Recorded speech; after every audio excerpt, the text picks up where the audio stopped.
In 1336, the temples of Egypt echoed with the sound of work. Countless artists, masons, builders, and sculptors applied their crafts to the gods' great houses. They carved stone, adding inscriptions and decorations. They hauled blocks, preparing new structures for the deities. And they repaired damage left by a previous monarch. Throughout the land, royal artisans renewed the sanctuaries of the gods. Meanwhile, another artist prepared his tools. In a workshop, the man lit a fire to heat a crucible. He was preparing gold, nebu. With great skill, he would melt this gold and pour it into molds. Carefully, he would fashion this gold into statues. These statues would be the sacred images that lived within the temples. In other words, this sculptor was making new bodies for the gods themselves. His task was essential for the religious life of the country.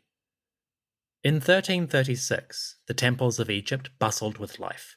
People moved by the hundreds in service of the gods, and in service to the king. The Egyptian government and its ruler, Tutankhamun, were restoring the holy centers. These people made it happen. Today, their deeds and stories survive in unexpected places.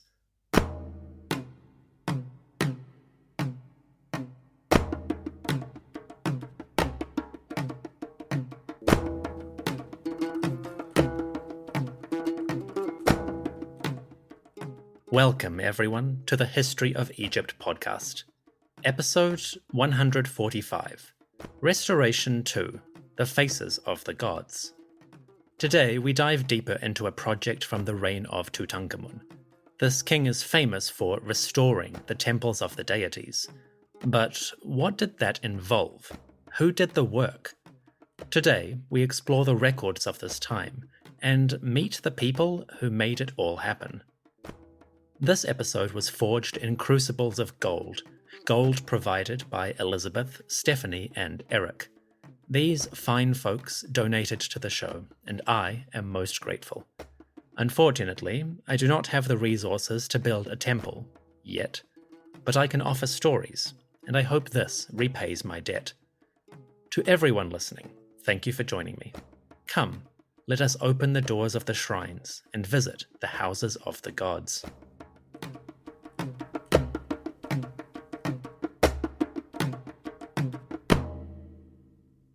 The year was 1336 BCE, approximately. It was the 8th year under Tut'ankhamun, aka the living image of Amun.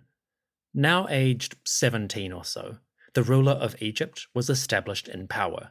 His government was active, busy with major projects. Today, the results of those projects survive in many places. Some are familiar, others less so. Recently, we saw the start of Tutankhamun's grand policies. In episode 141, we described a text called the Restoration Stela. There, Tutankhamun explained his work on behalf of the gods, how he, the pious king, had renewed the temples and restored the deities. That text is interesting, but it's also just words. To get a sense of what actually happened, we need to visit the temples themselves, the places that Tutankhamun and his people restored. Let's start at Karnak. The Temple of Karnak needs no introduction. The home of Amun-Ra, it is the largest sanctuary in Egypt. Today, Karnak is a maze of buildings, constructed over 2,000 years. This can make it hard to find one particular ruler. But if you know where to look, people like Tutankhamun are still visible in some places. First up, Tutankhamun's government restored older parts of Karnak. At the start of his reign, many of the structures were damaged thanks to his predecessor. Akhenaten, the heretic pharaoh, had inflicted wounds on the house of Amun. Now, the new regime repaired that damage. To begin, royal sculptors erected scaffolding around the major buildings. They clambered up walls to the places that Akhenaten had attacked. The old king's masons had chiseled out hieroglyphs referring to Amun. They had erased the images of that god and his family. They had even attacked royal cartouches. The names of kings, like Amenhotep III, had suffered at the chisels of Akhenaten. Everywhere in Karnak, that king's legacy was visible. So Tutankhamun's government repaired that damage. They hired sculptors to fix the erasures and add new decorations. The artisans carved hieroglyphs and new figures of the gods. You can still see these repairs today. In order to fix the damage, the artists had to chisel the stone back a bit. Then they could smooth it out and add new features. This means that parts of Karnak have dents, where masons removed the damage and added new carvings. When visiting Karnak or studying photos, it can be fun to play Spot the Erasures. If you're feeling really bold, try taking a drink every time you find one. I guarantee you'll be down in minutes. Anyway, Tutankhamun's restorations appear throughout Karnak. One example is particularly good. On the walls of a pylon or gateway, Tutankhamun's artists repaired a damaged scene. When they did, they added a text to record their work. On this wall, hieroglyphs say, quote, "A renewal of the monument that the king of southern and northern Egypt, Tutankhamun, made for his father, Amun-Ra, lord of the thrones of the two lands. May he, the king, be given life like Ra." End quote. Basically, Tutankhamun's artists fixed that part of the temple, and when they did, they signed the restoration on behalf of the king. It was probably a good idea. This gateway used to be the entrance of Karnak Temple, so putting the text on the gate publicized Tutankhamun's work. The king made sure he got the credit. Tutankhamun's restorations show up in many places at Karnak. There are tiny references scattered here and there, telling how the king repaired old sections and buildings. Unfortunately, there are way too many to describe, but long story short, the king repaired buildings from the time of Amenhotep III, Amenhotep II, Thutmose III, and King Hatshepsut. This must have taken years. Artists would have to erect scaffolding, plan out new scenes, and carefully rework old images. You can imagine the king's sculptors were busy for a long time indeed. Besides repairs, Tutankhamun also added statues to Karnak. There are many of these images in various museums, but one statue is still visible at the temple. It is easy to miss, but it's quite cool. When you enter Karnak, you make your way along the tourist route. Eventually, you will reach an enormous hall of columns. This hypostyle hall is famous. You see it in every documentary. Well, just beyond this hall, statues of Tutankhamun await the careful visitor. Past the hall of columns, you come to pylon number 6. Here, next to a shrine, a pair of statues stand side by side. They are tall, much larger than life-size. One is male, one is female. The statues show two great gods. Their names are Amun and Amunet. Amun and Amunet are old, some of the oldest gods around. They appear in the stories of creation, when they existed even before the universe. The two gods represent a male and female principle, one shrouded in mystery. This is conveyed by their names. Amun and the female version Amunet both translate as the hidden one. They are beings of secrecy, of unknowableness. They are the definition of sacred mystery. The statues bear hieroglyphs on the back, texts that identify them and their owner. On these statues, we hear of Tutankhamun's piety for Amun and Amunet. The statues say, quote, "He, the king, has made a gift for his father Amun-Ra. He has renewed this excellent statue. He has made a gift for his mother Amunet. He has renewed this excellent statue. Beloved of Amun-Ra, who dwells in Akhmenu, given life. Beloved of Amunet, who dwells in Akhmenu." End quote. So the statues are gifts from the king to Amun and Amunet. We can see that from the hieroglyphs. But realistically, most people would never read those. So if you couldn't read the glyphs, how would you know? Well, the statues double down on the connection between the gods and the royalty. You see, these images of Amun and Amunet bear the faces of the king and queen. The statue of Amun has the face of Tutankhamun. He has full lips with a distinct outline. His eyes are almond-shaped, with thick eyeliner stretching out on either side. His eyebrows arch elegantly over the sockets, and his face bears the smooth, round proportions that we see on his coffins and mask. At his chin, a beard completes the look. Amunet, meanwhile, bears the face of Ankh-Esen-Amun, the Queen of Egypt, the wife of the king. It's trickier to confirm her face because we do not have as many portraits for this lady. Also, the statue is damaged, the nose and the chin are missing, but we can get the basic idea. Ankh-Esen-Amun has the round, smooth face associated with these rulers. Her eyes are almond-shaped, like the king's, but they are more angular. So the queen is distinctive. Amunet bears her features. Today, many tourists pass by the statues, never realizing whom they show. Maybe they snap a quick photo, but few people recognize the faces of the king and queen. But now you, dear listener, know the secret. Next time you are exploring Karnak, see if you can find the statues behind pylon number 6. I'm sure Tutankhamun and Ankh-Esen-Amun, Amun and Amunet would appreciate the effort. There are other images of Tutankhamun that come from Karnak. Many of them are in museums in Luxor, Cairo, and around the world. I wish I had time to cover all of them, but sadly, we must keep moving. There is another temple we need to visit.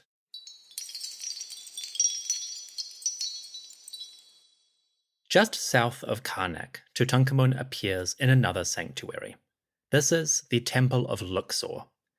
An enormous monument for the great god Amun, Luxor Temple had also suffered under Akhenaten's attacks. The temple and its god needed Tutankhamun's care. Royal agents worked for years adding to this monument. In the process, they enriched the decoration. Many of the scenes carved on the walls are a product of Tutankhamun's artists. These scenes are beautiful, but they're also complicated, so I will come back to them in a future episode. For now, let's focus on Tutankhamun's restorations overall. The king's work at Luxor Temple reveals something important about his propaganda. Luxor Temple, as we know it, is mainly a product of Amun-hotep III. Tutankhamun's predecessor, maybe his grandfather, Amun-hotep had redesigned and rebuilt most of the sanctuary. So the monument has a special association with that king. When Tutankhamun came to Luxor Temple, he made sure to honor his predecessor. He did this in an interesting way. Tutankhamun's artists continued the work that Amun-hotep III had started. They completed parts of the building and they finished the decorations. They also added Tutankhamun to new scenes. Parts of Luxor Temple include images and texts associating Tutankhamun with his predecessor.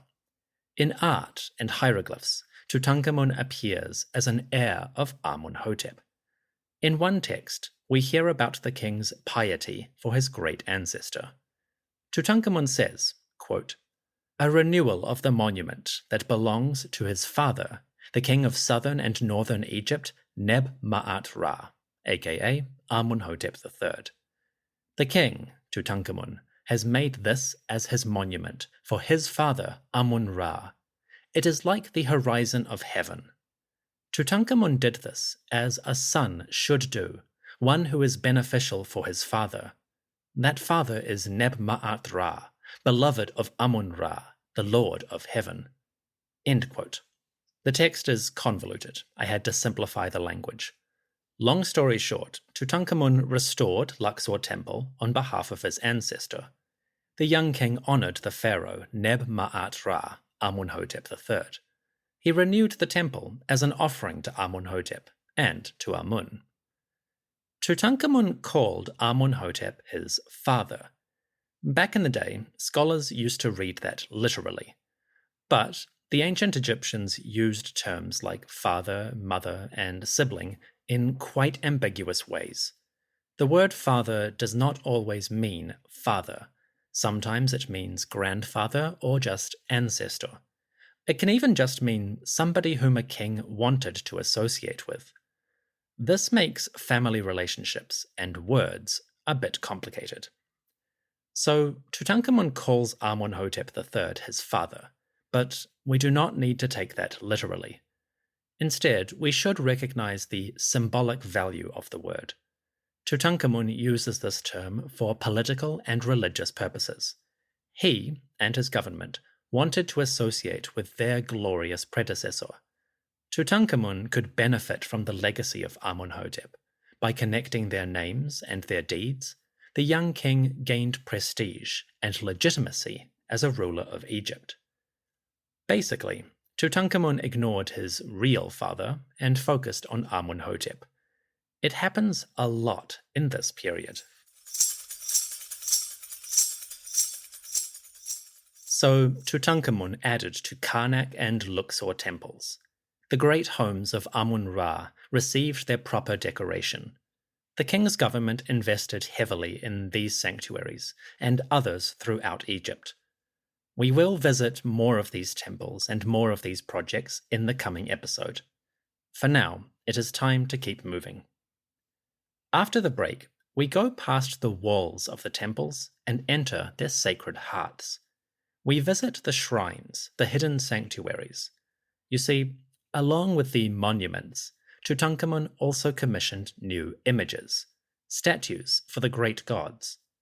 We have texts describing those statues, and we know the man who made them. That is after the break. See you in a moment.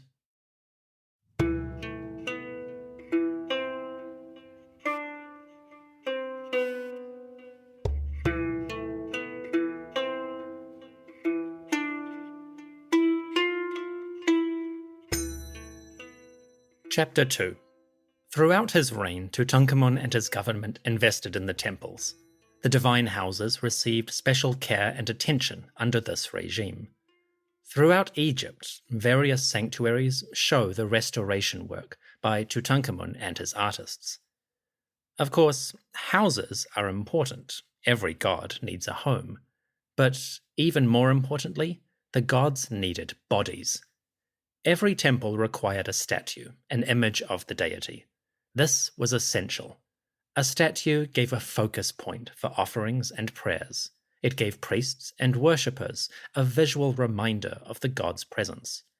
It helped people to see the deities on earth. Tutankhamun's government invested in new statues for the gods, golden images to fill the shrines and bring life to the sanctuaries. As part of his restoration, Tutankhamun commissioned new statues. It started with a decree. At Karnak Temple, a stone stela describes Tutankhamun's gifts. The stela is damaged, but mostly legible. It tells how the king ordered new statues for Amun-Ra. The stela says, quote, "His Majesty, life, prosperity, health, decreed on this day the making of a portable statue for his father Amun-Ra, the lord of the thrones of the two lands, who dwells in Karnak. He, the king, decreed the fashioning of Amun's noble image, made in splendid gold, from the plunder of his majesty's might, from the revenue of all foreign lands." End quote. Tutankhamun ordered a new image for Amun-Ra. It would be a portable statue, or Seshem-Khu. This was the statue that sat in a small shrine carried by priests during processions. So the new image of Amun would appear in the festivals. That gives us a basic sense of what Tutankhamun wanted to achieve. He, and his government, wanted statues that people would see on certain occasions. Amun's noble image, or Titef Shepseth, would be solid gold, which is a great start. What's more, the gold would come from all foreign lands. Gold acquired in war and gold received as tribute would go into the statue for Amun-Ra. By doing this, the image of Amun would become an image of earthly authority, the power of the divine, the power over foreigners, the power of the pharaoh to gather all wealth. Basically, this was a way to communicate the supremacy of Egypt, of its king and its gods. By making the statue out of foreign gold, the Egyptians could convey their military and political might that came from Amun's favor. It is one hell of a flex. So Tutankhamun requested a new statue, a new image of the god. This was good policy, a mark of piety for the king, and it went with his public identity as well. As we know, the name Tut'ankhamun means the living image of Amun. Well, the word Tut, or Tit, can mean image or statue. When written in full, it can include the hieroglyph of a statue figure. So, there was a parallel between the king's name and his deeds. Tutankhamun was the living image of Amun, and he made living images for Amun. It is poetry. It all comes together. So, Tutankhamun commissioned a new statue for Amun-Ra. It should be solid gold, the highest quality. And more importantly, the statue needed to shine like the light of the sun. In this next part of the text, Tutankhamun gives a curious request. The king says, quote, Amun's statue should be made in the craft of eternity, aka the very best quality. Its appearance should be like the Aten when he crosses the sky every day. End quote. The statue of Amun-Ra should gleam like the sun disk in his splendor. That is interesting. Tutankhamun's government is famous for moving away from Aten worship. The king and the queen had changed their names from referencing the Aten to versions referencing Amun. So royal policy was shifting. The religion of Akhenaten was fading, and Aten was losing its prominence. And yet, here we see Tutankhamun referencing Aten in connection with Amun-Ra. What gives? Well, the stela reminds us of an important point.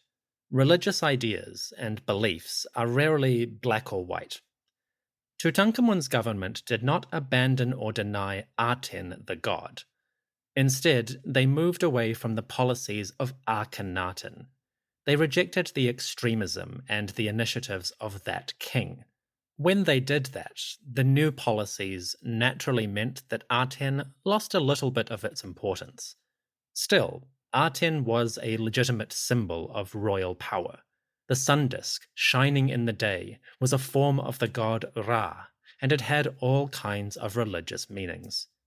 So, Tutankhamun's government treated Aten differently, but they still honored the god. Here, we see that in action. Tutankhamun honored Amun-Ra above all, but he also referenced Aten every now and again. Royal policy was changing, but the sun disk had a role to play. So when he commissioned new statues of Amun-Ra, the king still invoked the Aten. It sounds like a way of having Amun and your Aten too. Did it work? Well, we can only hope. So the Egyptian government spent big on statues for the gods. We know about the image of Amun-Ra thanks to this stela from Karnak. But we also know about other statues, the ones made for different gods of the country. This information comes not from a royal text, but a private memorial. You see, we know the man who made Tutankhamun's statues, and he left a record of the images he made. As we round out this episode, let me tell the story of Tutankhamun's chief sculptor. His name was Hatiay. He made the statues that Tutankhamun demanded. Hatiay was an artist and a manager. He had many titles, including chief sculptor, overseer of works, and record keeper or analyst of the Lord of the Two Lands. In other words, Hatiai was responsible for establishing Tutankhamun's legacy. His jobs as sculptor, overseer of works, and record keeper would all benefit the king's immortality. When he sculpted new statues, Hatiai created the eternal image of Tutankhamun. When he oversaw building projects, he established the monuments of the king. And when he wrote the annals, he recorded the deeds of the monarch. So however you look at it, Hatiai was involved in creating Tutankhamun's legacy. This man is partially responsible for the king's fame and glory. A big job overall. Titles are nice, but what did Hatiai actually do? Well, he worked on the restoration. And we know that because he left a record of this work. A stone stela, now in the Netherlands, preserves Hatiai's autobiography. Apparently, the sculptor made this piece as a memorial of his work. A memorial and a record of the things he did on Tutankhamun's behalf. As we will see, this record is detailed and informative. Apparently, Hatiai did a lot. Hatiai describes his work for Tutankhamun. Most importantly, he tells us about his part in the restoration. The sculptor worked for the king to make new images of the gods. On this stela, the artist tells us of the work. Hatiai says, quote, "I was initiated into the house of gold, so that I could fashion the forms and images of all the gods, aka the sacred statues.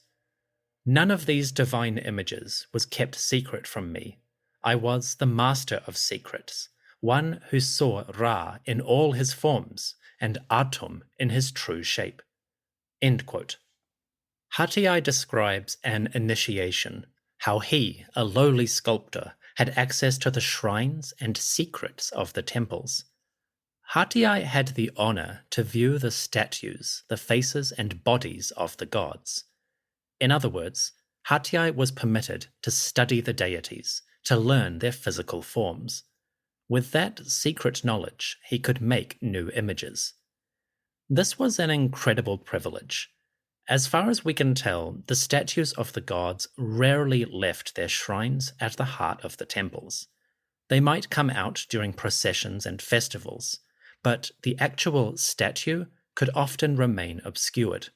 So most people only got a glimpse of the deity occasionally in their life. For Hatiai to study the gods up close with great care and attention must have been an incredible honor.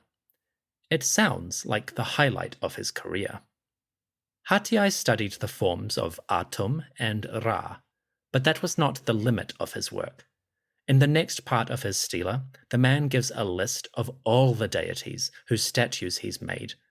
The list is lengthy. There are more than 20 names on it, so I'm just going to summarize a few.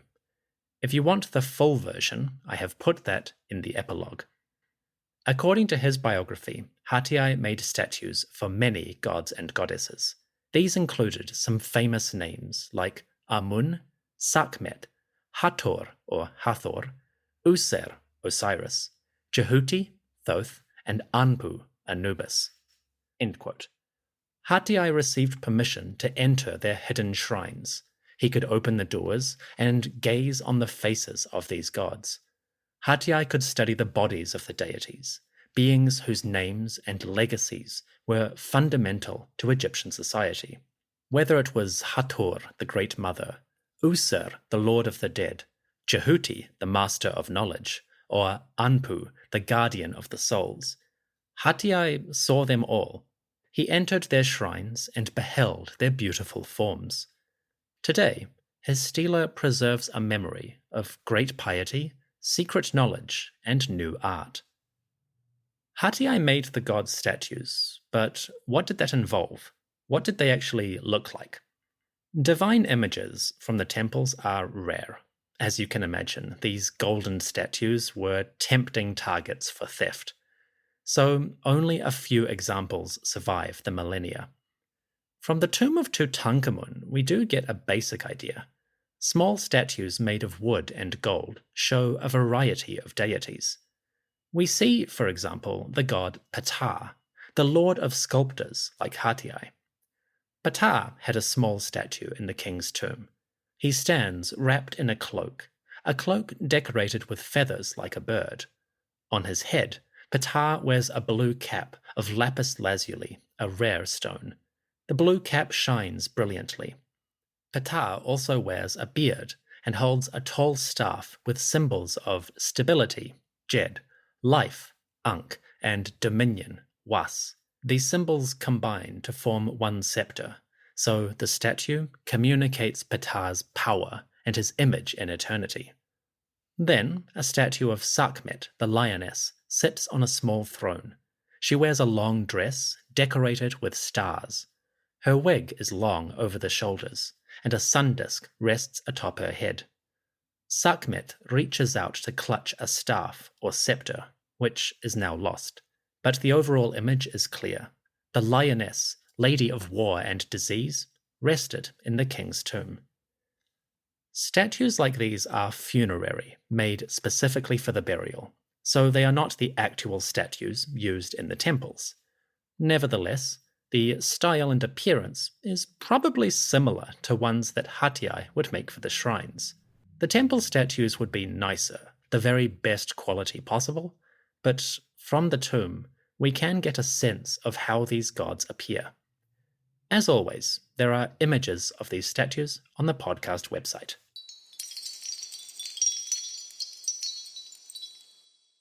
Hatiai's stela is a remarkable account of the restoration in progress. It is easy to discuss that program from a government level, policy, ideals, propaganda, but rarely do we get a description of the actual practical work. Hatiai's story reveals the details of a larger project. Thanks to this stela, we can look past the walls and get a sense of the reality. We will meet Hatiai again before the story is over. That artist contributed in other ways to the legacy of Tutankhamun. So, we will see him again. For now, let us bring this chapter to its close.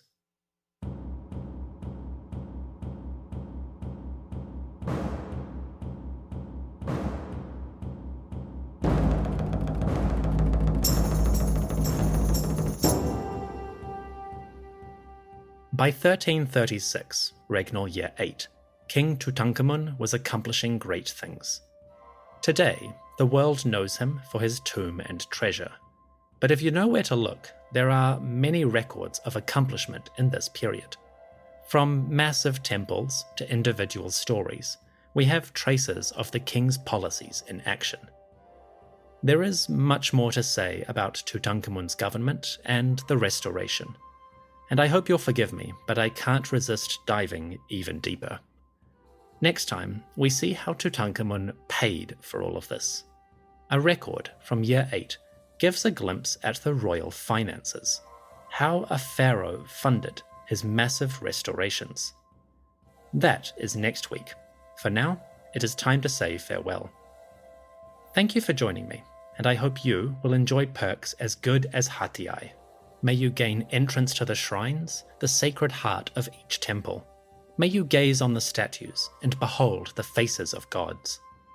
That's all from me. On to the epilogue, in which I give the lengthy, mystical description of the gods whose statues Hatiai made. That is after the music.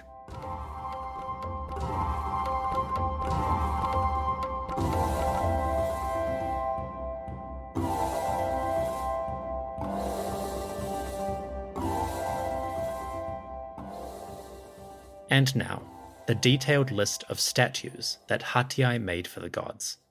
The translation is by Nozomu Kawai from his 2005 PhD, Studies in the Reign of Tutankhamun. Describing his work, making the statues of the gods, Hatiai gave a list of the deities. Some of these references are obscure, but they give a hint at the breadth of this man's work. Hatiai says, quote, I was master of secrets, who saw Ra in his forms and Atum in his manifestations. That is Osiris, the lord of Abydos, the foremost of the lords of the sacred land. And that is Thoth, the lord of Hermopolis, the foremost of Heri Chehenu. I saw Shepses in his secret seclusion, and Wenut in her forms. That is Min united with his splendor, Horus who dwells in Heseret, Nefertiti, the daughter of Ra, Sakmet, the beloved of Ptah, and the Ogdoad, which is in Hermopolis, the foremost of Hut-ibetchet.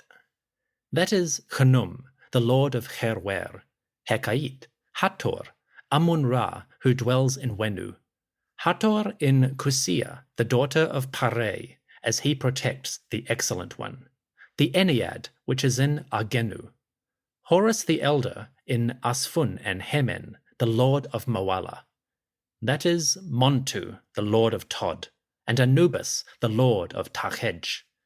That is Horus, the foremost one of Chebenu, Paket, the mistress of Seret, Thoth, the bull in Ra-Inet, Nemti in Wenemti, Amun of Foreteller of Victories, the bull, lord of Saka, Hekait, mistress of Gessi, and the two Herit goddesses.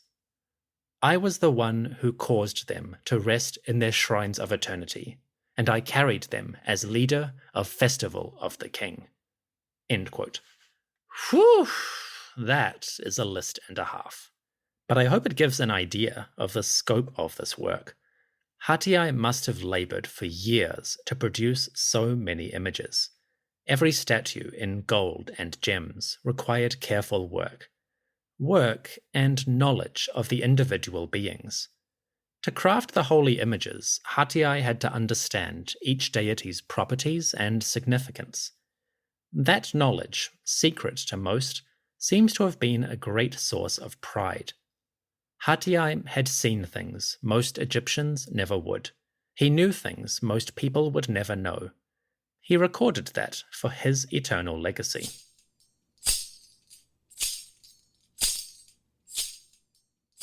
Thank you for listening to the History of Egypt podcast. The music for this episode was by Jeffrey Goodman, Ancient Lyric, and Keith Zizza, who have generously permitted me to use their work. Please follow the links in the episode description to learn more about these artists and to hear their lovely songs. My special thanks go to Linda, Terry, TJ, and Jason, my priest-level supporters on Patreon. Folks, your generosity goes above and beyond. Surely, without you, the gods would not enjoy such fine restorations. To everyone listening, patron or otherwise, thank you for joining me. I hope you have enjoyed this tale.